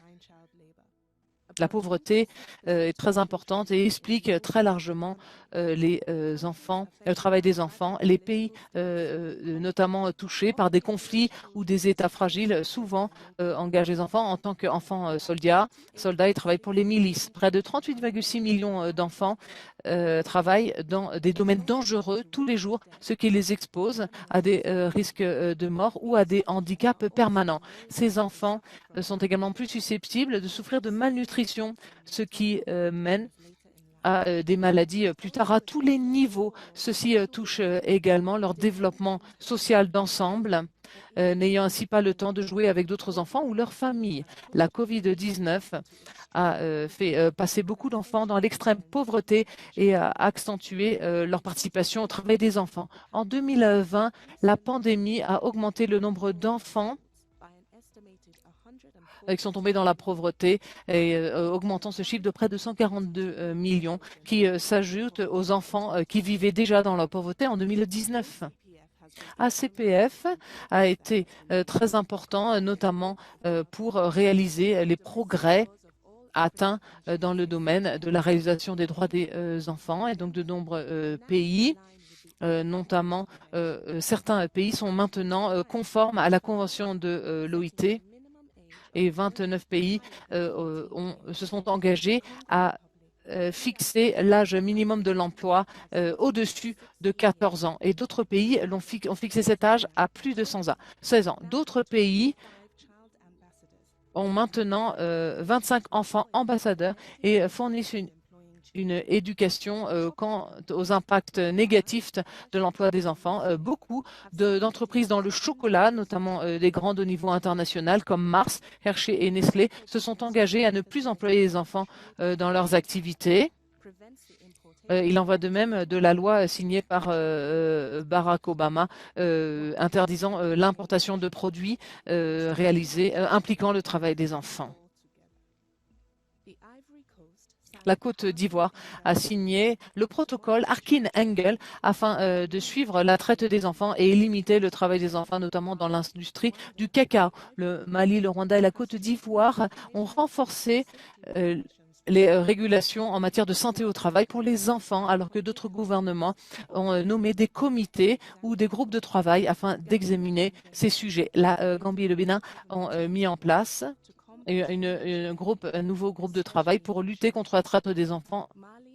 En particulier, le Mali a augmenté l'âge minimum de travail à 15 ans et a étendu la liste des travaux interdits et dangereux pour les enfants. Nous comprenons que le fait de mettre fin au travail des enfants nécessite une approche très diverse et très large, multisectorielle, qui répond à toutes les forces en puissance. Donc, nous devons mettre fin aux lois qui n'ont plus cours, qui ne sont plus à jour, et mettre en place de nouvelles lois qui conforment aux normes internationales. Nous devons garantir l'accès à des programmes de protection sociale pour atténuer la pauvreté et investir dans une éducation de bonne qualité ou fournir des alternatives viables. Nous avons également, est nécessaire de pouvoir également garantir l'accès à l'enregistrement des naissances. Nous avons également besoin d'une base de données au niveau national avec des données de qualité. Nous devons travailler pour des changements des modalités via le dialogue communautaire, les interventions de changement de comportement et l'investissement et la collaboration avec les parents. Nous devons également réglementer de façon stricte les grandes entreprises ainsi que les chaînes de valeur mondiales afin de mettre fin à ces pratiques d'exploitation des enfants, et ceci de façon efficace et immédiate afin d'éradiquer le travail forcé, ainsi que l'esclavage moderne et la traite des êtres humains. Et de plus, pour éliminer l'une des pires formes de travail des enfants, le recrutement des enfants soldats. Mais nous ne nous en arrêtons pas là. Travaillons tous ensemble afin de mettre fin au travail des enfants sous toutes ses formes et pour toujours depuis l'Afrique.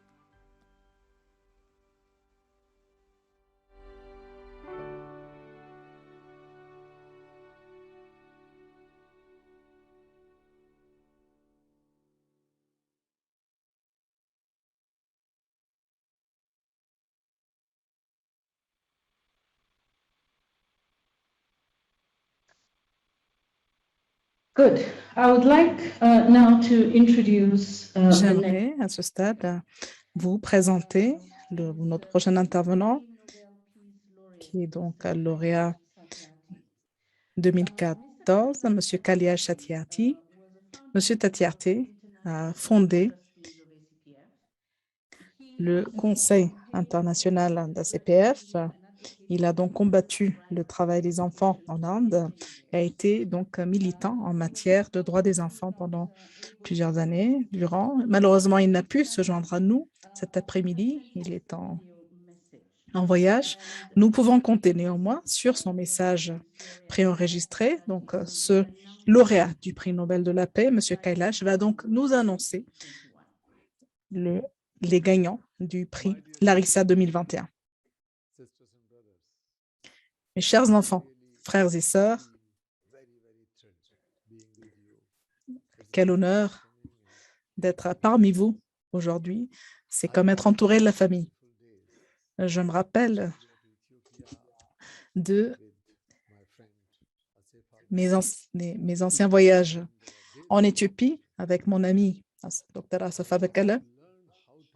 J'ai aussi pu apprendre comment manger et appris à aimer la cuisine éthiopienne avec l'injera et surtout ces ingrédients très favorables aux végétaliens que je suis. Donc, c'est comme si j'étais chez moi.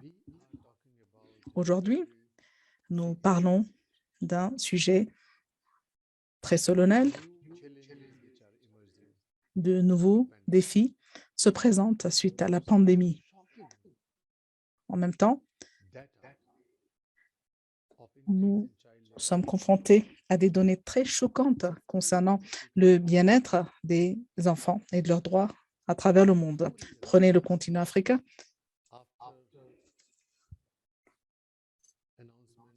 Quatre ans après avoir annoncé les ODD, le nombre d'enfants en situation de travail en Afrique est passé de 65 millions à 86 millions, sans aucune raison et surtout, encore moins, sans aucune justification. Et ceci avant la pandémie. Nous avons peur de nous prononcer et de dire ce que l'on pense. Cette situation n'aura fait que s'empirer depuis la pandémie. Ceci implique qu'il y a des raisons fondamentales dont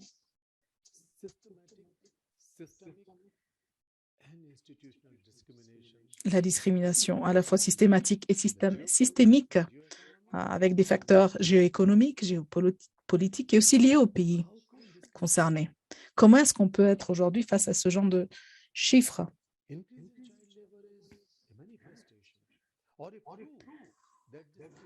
Ce fléau est la preuve que la discrimination continue et s'enfonce,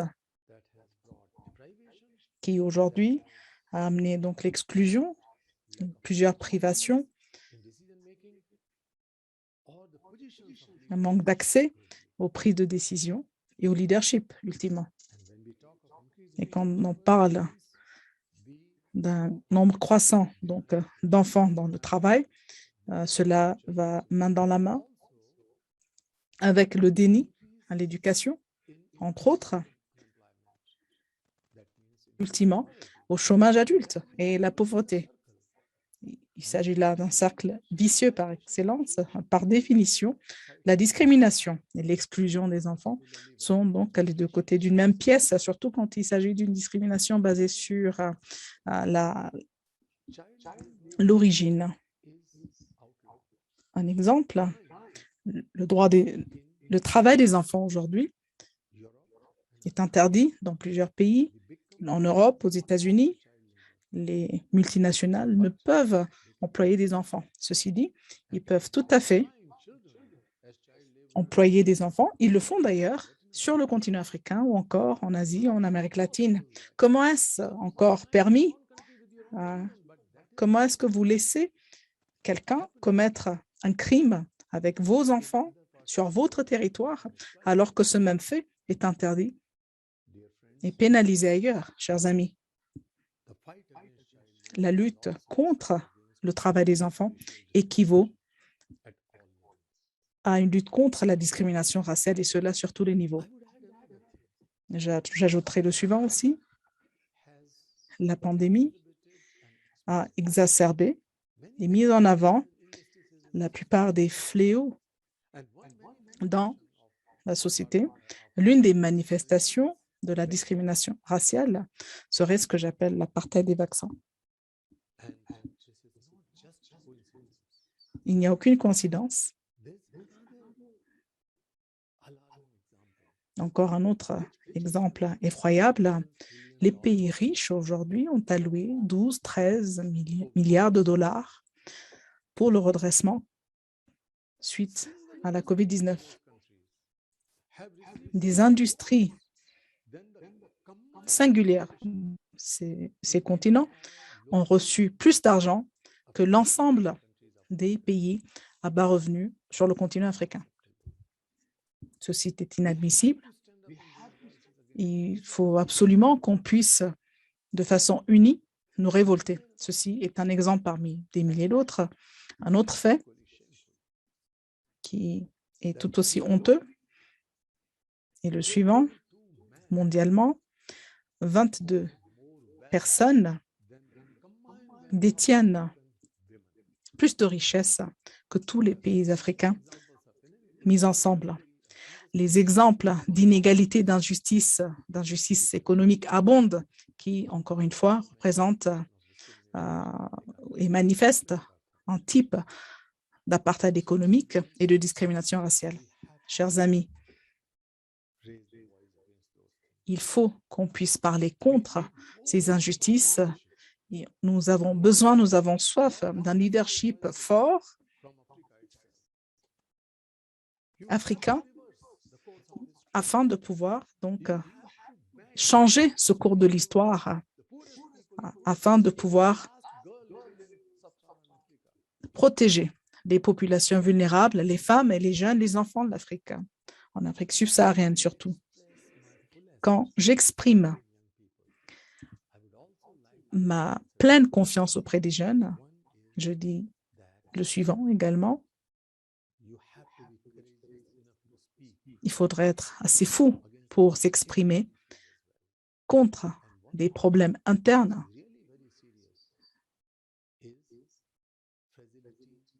notamment le fléau très important qui est donc la fragilité des États. Bien sûr, il y a le cercle vicieux qui émane donc de plusieurs discriminations, encore de chômage, d'injustice qui mène à la violence.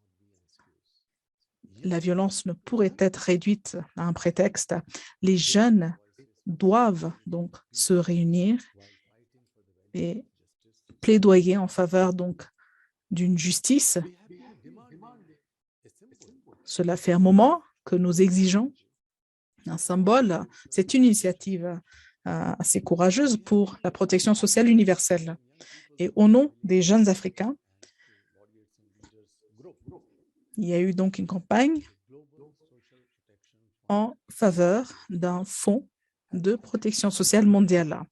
Ce fonds serait facile à mettre en place.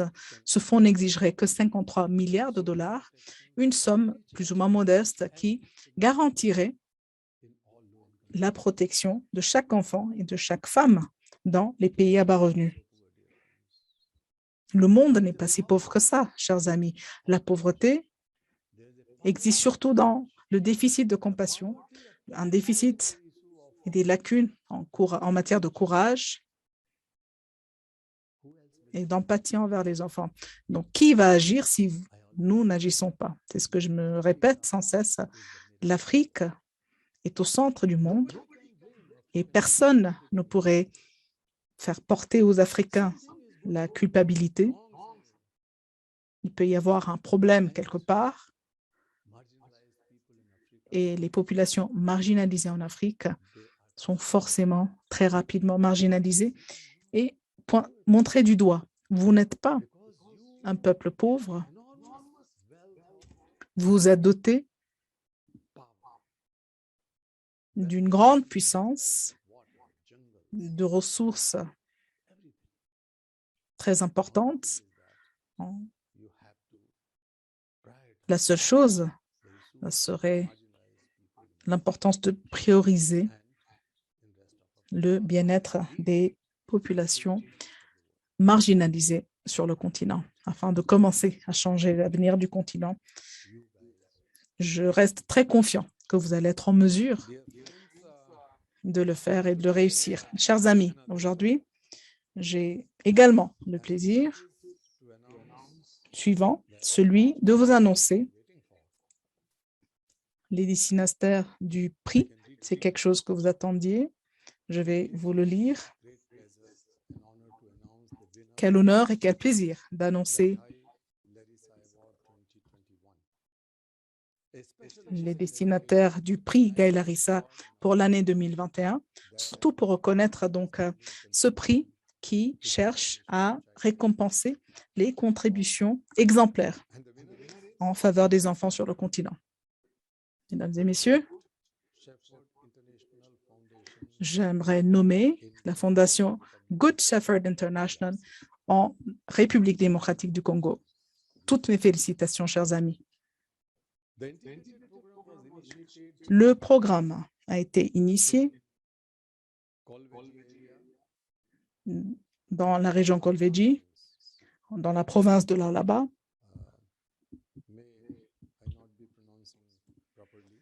Pardonnez-moi si j'écorche le nom. Ceci, bien sûr, est ma faute. À moi de rester plus longtemps en Afrique pour mieux apprendre et retenir le nom des personnes et des endroits visités. Donc, je répète, cette province en RDC où a commencé donc ce programme qui a cherché à épargner et protéger la vie de plusieurs personnes dans des conditions de travail très dangereuses, un environnement très rude et des enfants qui, pour la plupart, étaient très jeunes et dont un grand nombre étaient en dessous de l'âge de 5 ans. Cette fondation Good Shepherd travaille dans plusieurs pays en cherchant à promouvoir donc, le développement durable et la protection des personnes marginalisées, y compris les jeunes enfants. J'aimerais donc les féliciter chaleureusement à toutes les sœurs pour le travail exemplaire qui est en train d'être fait dans la lutte contre le travail des enfants. J'ai l'espoir que d'autres organisations et d'autres individus vont trouver auprès de votre succès une inspiration. Merci beaucoup.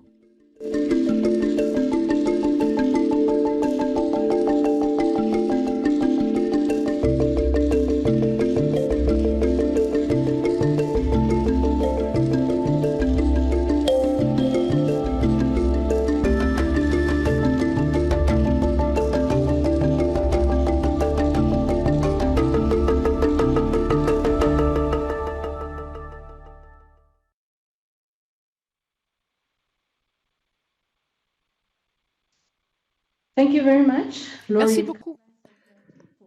Merci beaucoup, Kailash Siatarthi. Merci beaucoup pour votre message. Et félicitations aux lauréats du prix Gaël Larissa 2021. Nous avons les sœurs de la fondation et de ce projet en RDC en ligne, maintenant avec nous, mais afin d'éviter des problèmes de connexion, elles nous ont envoyé un message vidéo.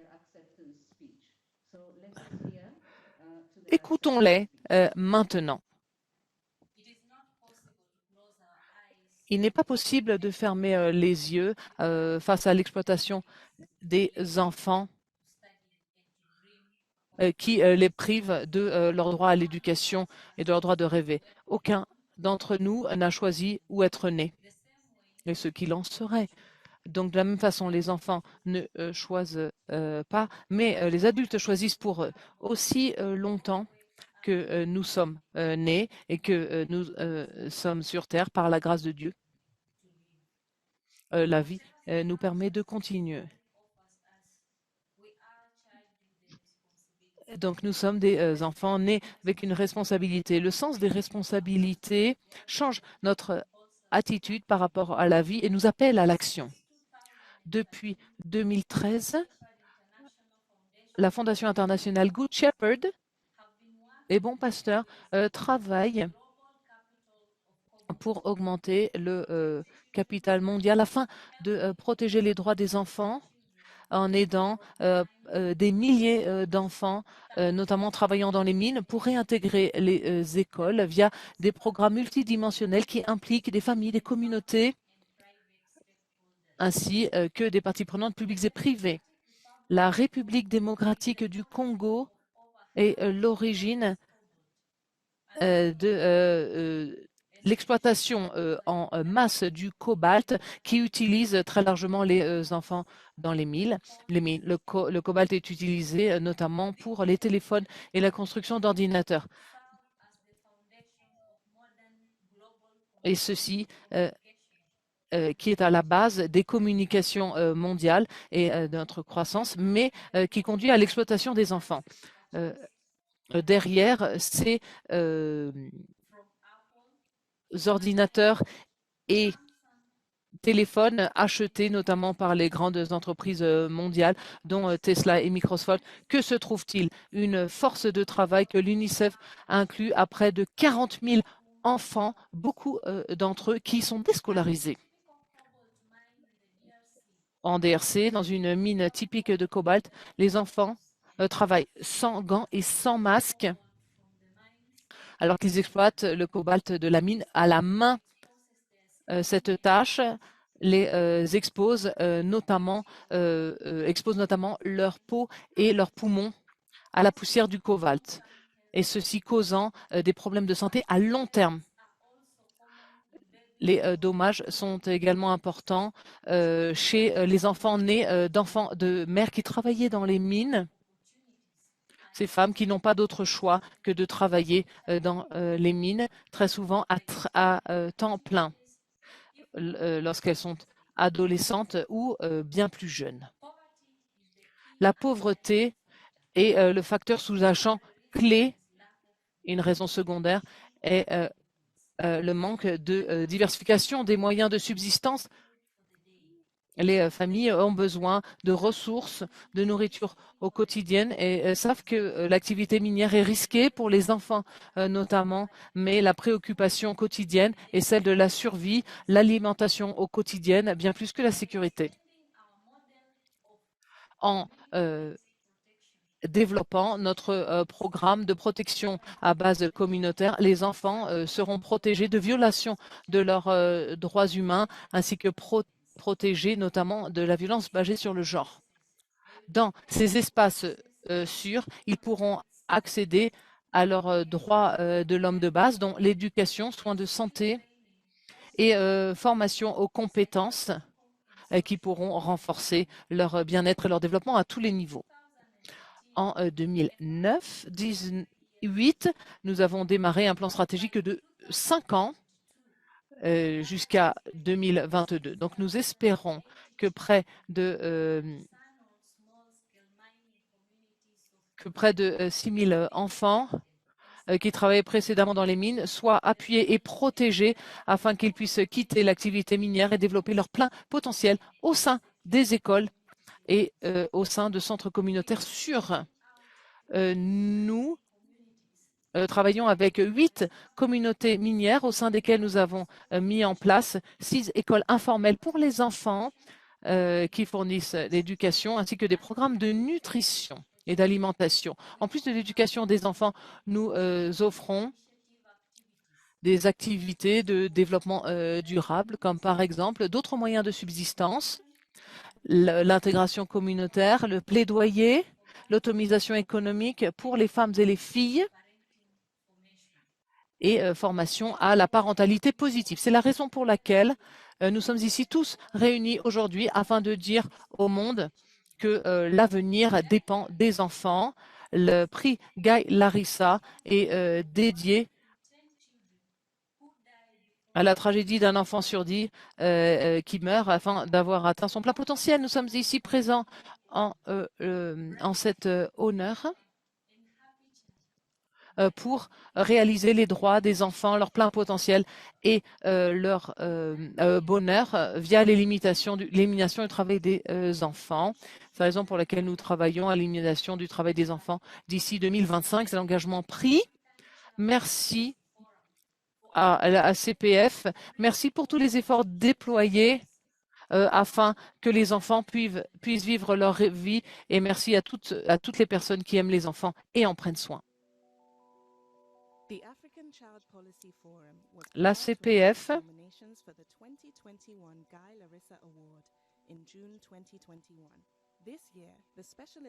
cette année, l'édition spéciale du prix se penche sur des contributions exceptionnelles à l'élimination du travail contre les enfants. Il s'agit d'un prix biannuel qui récompense les organisations, les individus qui ont fait des contributions exceptionnelles pour la promotion du bien-être et des droits des enfants.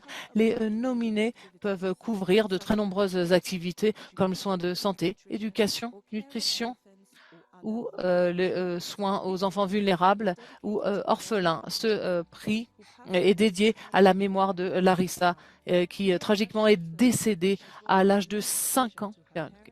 Elle a apporté beaucoup de présents à ses parents, amis et grands-parents. Larissa était très sensible, intelligente, gentille et généreuse.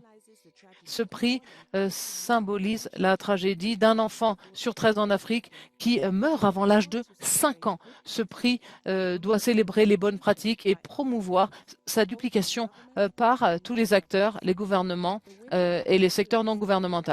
Le lauréat du prix 2021, Gail Larissa, la Fondation internationale Good Shepherd, a mis en place un programme très impressionnant en RDC qui a aidé des milliers d'enfants à quitter les mines et à se rendre à l'école. Son modèle holistique d'intervention intègre l'indication, un moyen de subsistance alternatif et la protection sociale afin de lutter contre les causes du travail des enfants.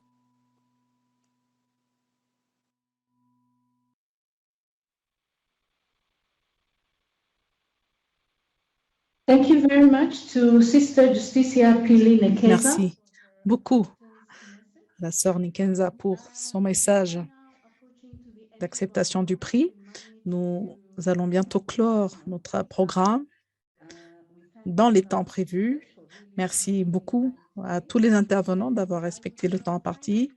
J'aimerais à ce stade donc inviter à nouveau le docteur John Nyanuke pour ses remarques de clôture. John, vous avez la parole.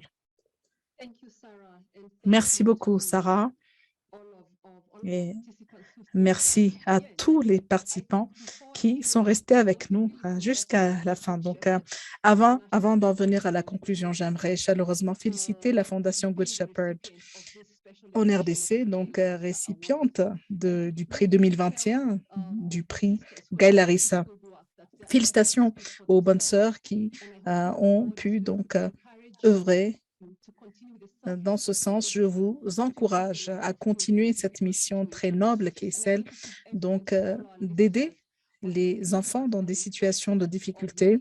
Et merci aussi de continuer donc à contribuer à montrer au monde les résultats dévastateurs de politiques socio-économiques faibles qui ignoraient les enfants. J'aimerais partager avec vous les résultats d'une sélection qui vient d'être faite par un jury indépendant. J'aimerais aussi nommer ceux qui ont gagné le deuxième et le troisième prix. La Côte d'Ivoire, donc les efforts de DS Côte d'Ivoire dans leurs efforts en matière de contrer les abus en matière des droits des enfants, notamment donc du travail des enfants. Merci à vous d'avoir donc promu les droits des enfants. Ce qu'on a entendu plus tôt portant sur des stratégies donc détaillées pour chercher à éliminer les divers abus contre les enfants, particulièrement le travail des enfants. Donc, merci à cette initiative en Côte d'Ivoire. Troisièmement, donc l'union ou le syndicat des travailleurs dans le secteur d'extraction au Rwanda.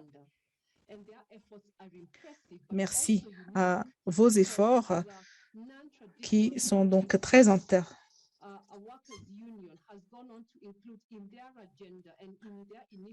impressionnants. Grâce à vos initiatives, en matière de protection des enfants contre le travail des enfants. C'est une initiative très prometteuse, une initiative qui démontre qu'une fois donc tous les acteurs de tous les secteurs rassemblés, on peut justement compter sur des résultats tout à fait encourageants. En conclusion, j'aimerais vous remercier tous, intervenants comme invités. Merci aux intervenants pour avoir pris le temps de partager donc les trouvailles et les conclusions de vos recherches et de vos interventions passées. Il est important qu'on puisse donc retourner avec les messages clés qu'on a pu écouter. Merci pour le temps passé avec nous. Merci aux organisations, aux individus, aux experts qui ont pu partager donc leur expertise technique et autres dans le rapport. J'aimerais reconnaître et remercier les membres du jury indépendant pour leur temps et leur expertise dans le choix parmi les lauréats du prix Guy Larissa. Donc, merci à tous les participants. Merci pour l'intérêt montré envers les droits des enfants. Je vous souhaite une bonne soirée.